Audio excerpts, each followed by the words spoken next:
Bonjour à tous et merci d'être présents à cette présentation sur la sécurité des GitHub Actions, donc les meilleures pratiques stratégies.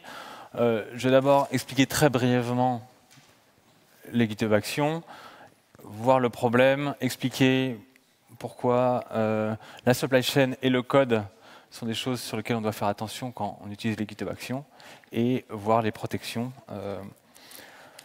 qu'on peut mettre en place. Donc moi, je suis Adrien, je travaille chez GitHub depuis 2 ans et demi. Je suis Field Security Specialist, c'est un super nom pour dire que je suis un avant-vente. Donc je fais des démos, je montre aux clients comment configurer les outils de sécurité de GitHub. Aujourd'hui, je n'ai pas grand-chose à vendre parce qu'en fait, les GitHub Actions, vous pouvez les utiliser gratuitement sur vos repositories publics. Donc voilà. Et j'ai des stickers à la fin. Si vous venez juste pour les stickers, il y en aura à la fin. Il faut rester jusqu'à la fin. Donc, qu'est-ce que c'est des GitHub Actions? C'est de la pipeline, c'est de la CI. On s'en sert pour construire du code, pour exécuter du code, pour déployer du code. Ça marche, c'est du compute, donc ce sont des VM ou des conteneurs Docker. Ça peut être hébergé sur GitHub. Et d'ailleurs, tout ce que je dis sur les GitHub Actions, c'est valable en fait sur toutes les autres concurrents. Mais bien évidemment, travaillant chez GitHub, je ne vais pas vous faire une démo sur le concurrent. Donc vous pouvez utiliser la CI fournie par GitHub, mais aussi sur votre propre VM, connecté en VPC à votre infrastructure. Ça, c'est des choses qui sont possibles. Les GitHub Actions, c'est modulaire. On définit un petit bout de code qui va être exécuté. On peut stocker ce petit bout de code dans un repository GitHub et il va être appelé par d'autres repositories, d'autres workflows. Donc quand je parle de workflow, c'est l'ensemble, le fichier YAML. Et les actions, ce sont les petites tâches qui sont exécutées, les jobs.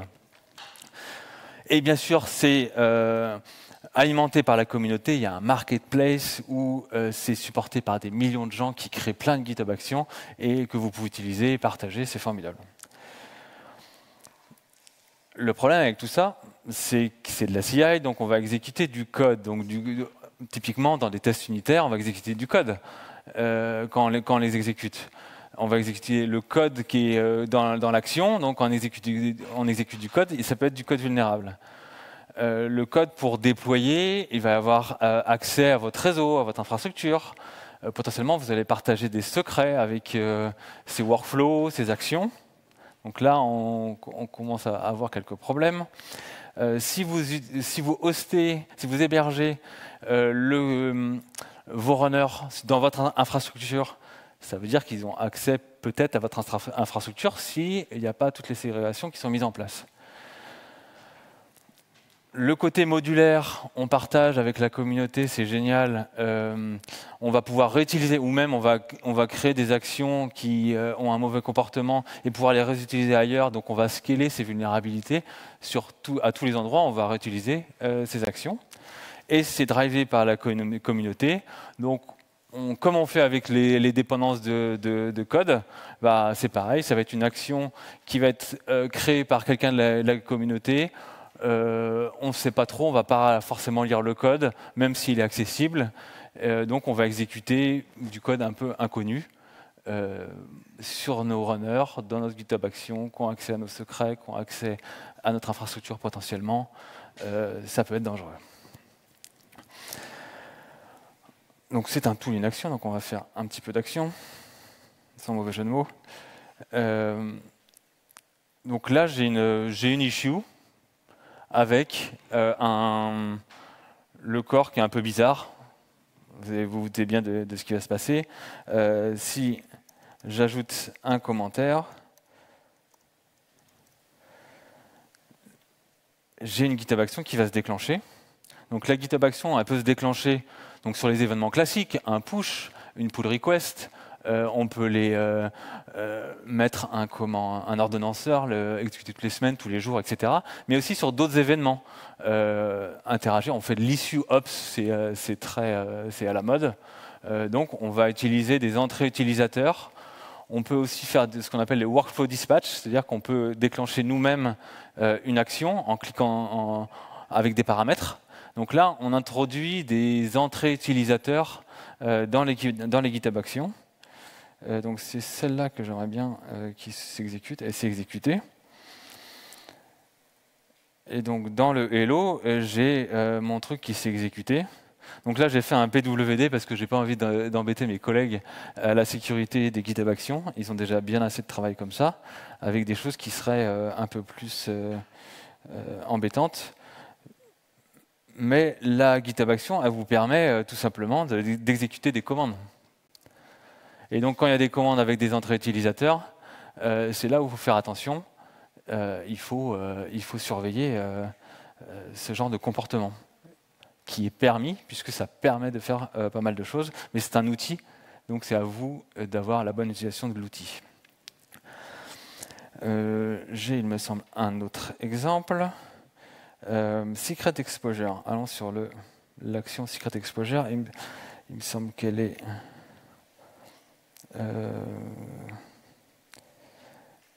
c'est intéressant. Pourquoi on ne voit plus Secret in Artifact?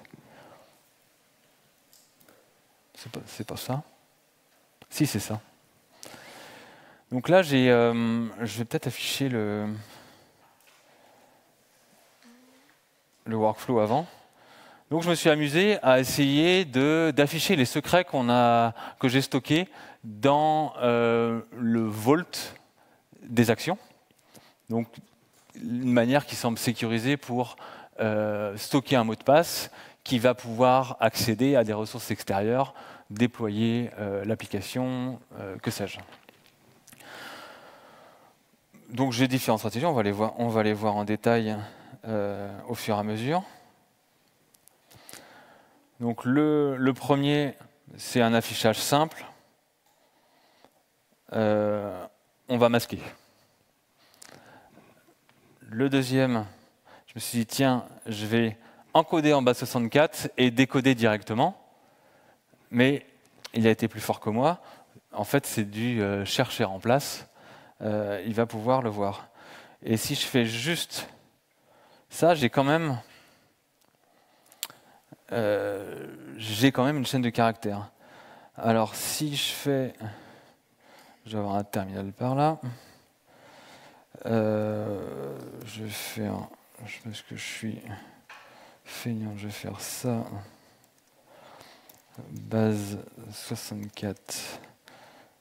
C'est 1 ou 2? Je crois que c'est 1. Non, c'est 2. C'est 2. Décode. Donc en fait, là, j'ai le token, ou en partie en tout cas.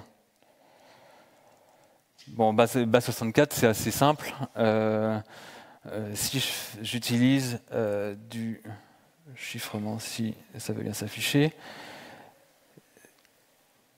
Donc là, j'ai fait l'inverse. Donc j'ai encodé AES 256. Bon, vous allez me dire, le mot de passe, il n'est pas non plus hyper secret, mais c'est bien du recherche et remplace. Et donc si je décode ce truc-là, donc en fait, je vais peut-être pas m'embêter et peut-être copier ça. Non, c'est l'inverse qu'il faut que je fasse. Il est où? Il est là, je prends ça. Je fais un écho de ça. Ah ben j'ai déjà la commande de fait. Parce que j'ai déjà testé. Et du coup là je retrouve la chaîne en entier. Donc c'est pas parce que faut faire attention à l'utilisation de ces secrets, c'est un peu ça le message. Autre dernier exemple. Là j'ai utilisé une action de la communauté, donc la communauté c'est moi, dans ce cas-là. Et j'ai pu afficher le secret This is very secret. Alors, il est en majuscule. Pourquoi? Parce que tout simplement, comme je l'ai passé en paramètre, donc c'est peut-être une action qui va aller déployer plus facilement sur tel cloud provider, j'en sais rien, ou qui va faire quelque chose. En tout cas, je lui ai passé les secrets. Et si je vais aller on peut aller regarder le code parce que c'est assez simple. Une GitHub Action, il faut un action.yaml, on définit les paramètres et une description. C'est très très très simple. Et dedans, là c'est du JS qui est exécuté. Et là j'ai juste mis le contenu du secret en majuscule et j'ai pu l'afficher.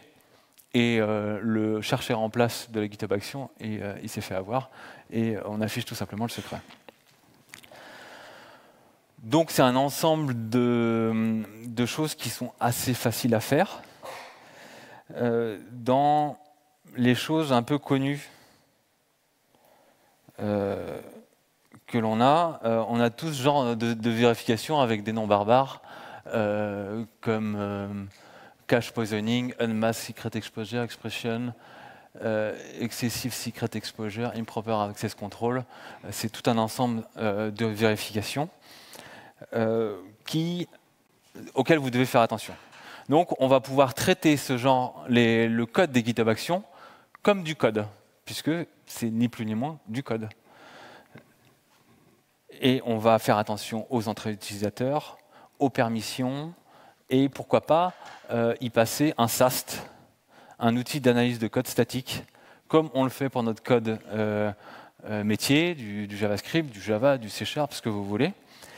Et donc pour vos repositories publics, on a ça chez GitHub, on a quelque chose qui s'appelle CodeQL, qui est notre SAST, et qui permet d'aller détecter des vulnérabilités quand c'est activé. Donc ça peut être activé assez facilement sur les repos publics. Je vous encourage à le faire.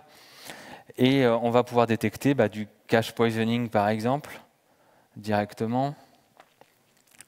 On va avoir Workflow does not contain permission. Celui-là, il est intéressant. Il n'y a pas de...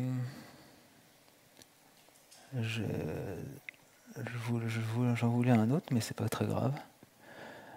Donc on voit là comment l'analyse de code statique va faire, comme toute analyse de code sur du code métier, une taint analysis, va aller vérifier les entrées utilisateurs et voir chercher des sources, chercher des sinks, des méthodes potentiellement vulnérables, et voir les choses qui se passent entre les deux, et détecter s'il y a des comportements qui peuvent amener des vulnérabilités, particulièrement dans du bash, puisqu'on exécute tout simplement du bash. On peut exécuter JavaScript, mais on peut utiliser des actions. On ne va pas forcément, comme quand on fait de l'analyse de code statique sur une application métier, on ne va pas chercher tout le code des dépendances et analyser tout de manière globale. Là, c'est pareil, il faudra aussi surveiller les dépendances. On a, je crois qu'il y en a une qui est bien connue. Concernant d'ailleurs les dépendances, le unpin tag, ça c'est important.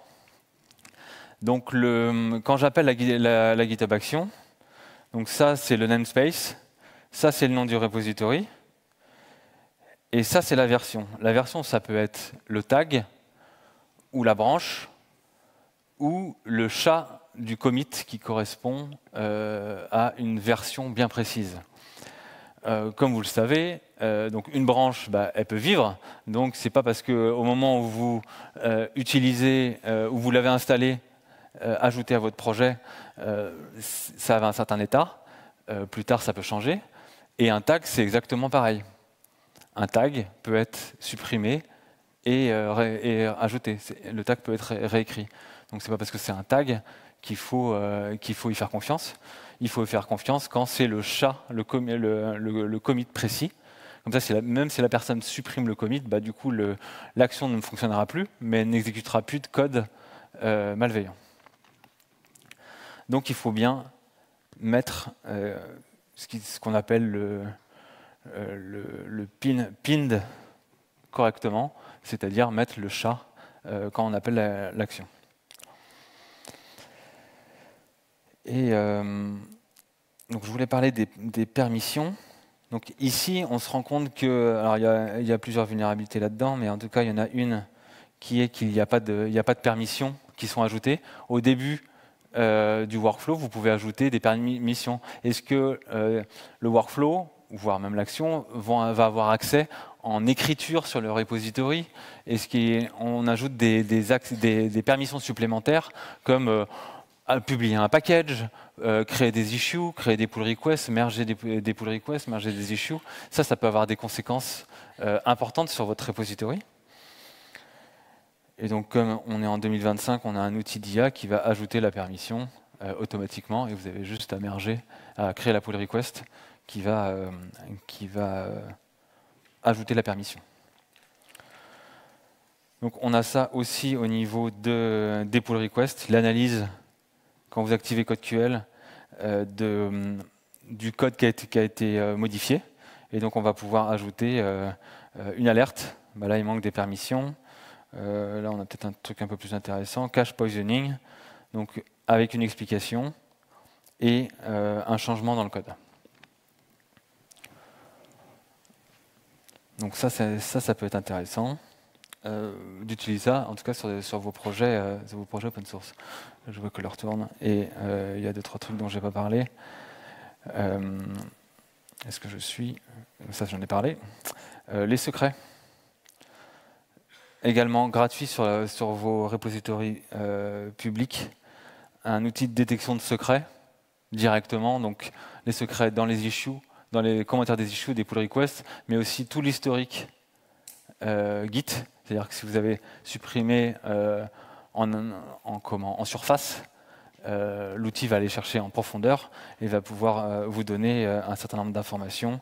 Le token est inactif ou pas, ou s'il est actif, est-ce que je peux peut-être le demander à l'enlever. Une doc vers le provider du token. Il y a un ensemble de patterns de tous les providers de la Terre, en tout cas les plus connus.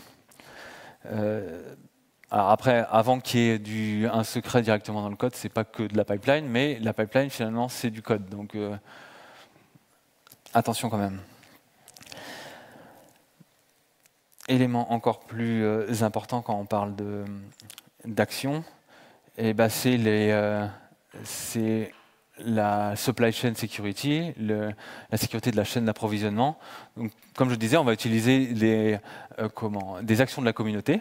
Donc là, dans notre cas, c'est TJ Action. Alors, on en a eu pas mal parlé il y a un mois ou deux, quelque chose comme ça. Donc c'est une action qui est pas mal utilisée parce que très pratique. Surtout celle-là, elle va vérifier les changements qui ont été faits dans le commit et du coup on va pouvoir conditionner des actions ultérieures seulement en fonction des fichiers qui ont été modifiés. Et ça c'est hyper pratique, ça permet de sauver du temps de runner, et donc le temps c'est de l'argent, on gagne de l'argent en utilisant cette super action.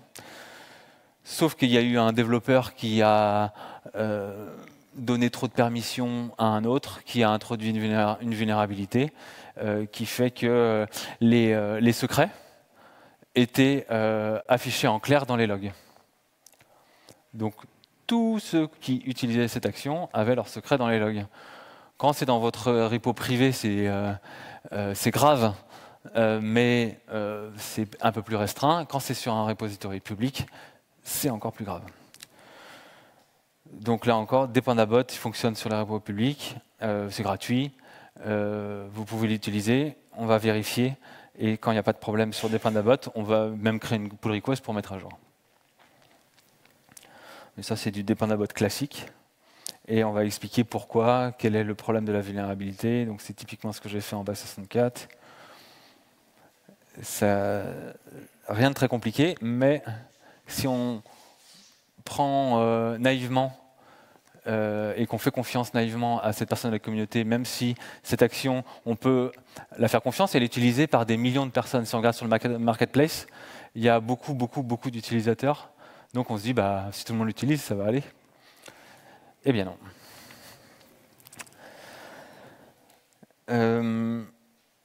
Ce qu'on peut faire, donc on peut agir sur les actions en elles-mêmes, sur le code des actions, sur les actions qu'on utilise à l'extérieur, mais directement sur GitHub, on peut aussi faire attention à un certain nombre de choses. Je dois avoir ici les settings des actions. Donc on peut limiter qui a le droit d'utiliser les actions, quelles sont les actions qu'on a le droit d'utiliser. On peut limiter à à un certain namespace. Donc, toutes les actions qui viennent de GitHub, donc GitHub/étoile, action/étoile, c'est maintenu par GitHub, donc normalement, il n'y a pas de vulnérabilité. Ou alors, de votre organisation, d'une autre organisation où vous avez confiance, vous pouvez limiter déjà dans le produit directement. Donc là, je suis au niveau de l'organisation. Donc si vous faites ça au niveau organisation, vos petits amis dans les repositories ne pourront pas exécuter ces actions-là. L'autorisation des self-hosted runners, bah, ça c'est un peu évident. Ça c'est intéressant. Ces deux options. L'exécution de workflow quand on fait des forks. Donc par défaut, c'est désactivé, mais allez pas forcément l'activer. Si quelqu'un peut faire un fork de votre repository et utiliser vos actions pour exécuter du code, c'est là où il peut se passer plein de choses de graves. Ils peuvent du coup utiliser vos crédits d'action. Quand c'est des repositories publics, c'est pas grave, c'est GitHub qui paye. Mais si c'est des self-hosted runners, ils peuvent avoir accès à votre infra, ils peuvent avoir accès à plein de choses, ils peuvent miner de la crypto-monnaie, j'en sais rien, puisqu'ils peuvent ajouter le code qu'ils veulent et exécuter ensuite dans la pull request un workflow qui est sur la cible. Donc attention à faire attention.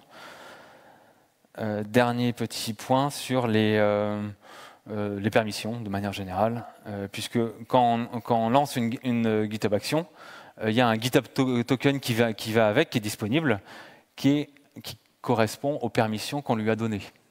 Donc les permissions qui sont décrites dans le workflow, mais aussi potentiellement ici, si on veut limiter en read seulement.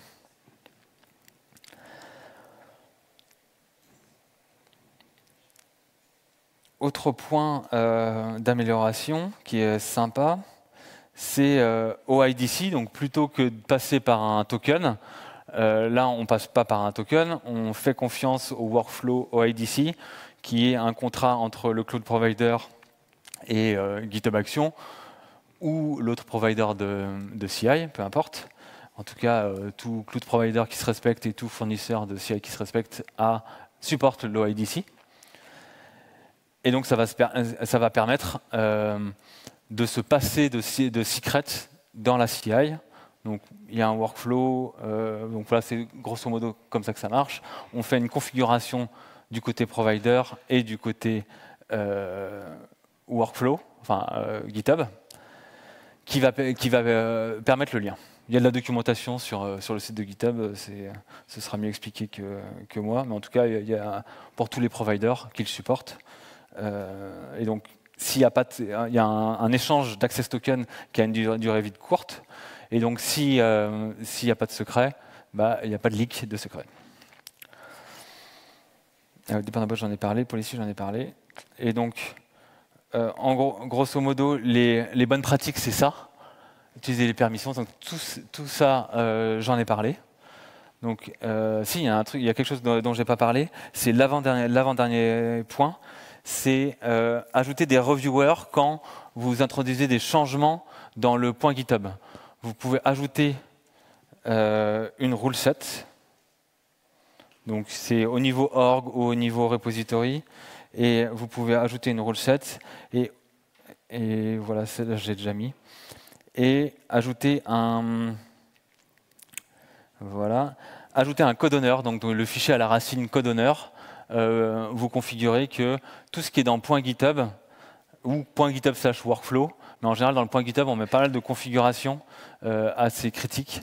Donc moi, en tout cas je vous encourage de mettre un code owner sur tout ce qui est .github, en tout cas tout ce qui est configuration critique, et de rajouter cette rule set ou une branche protection pour à chaque fois demander l'aval de personnes.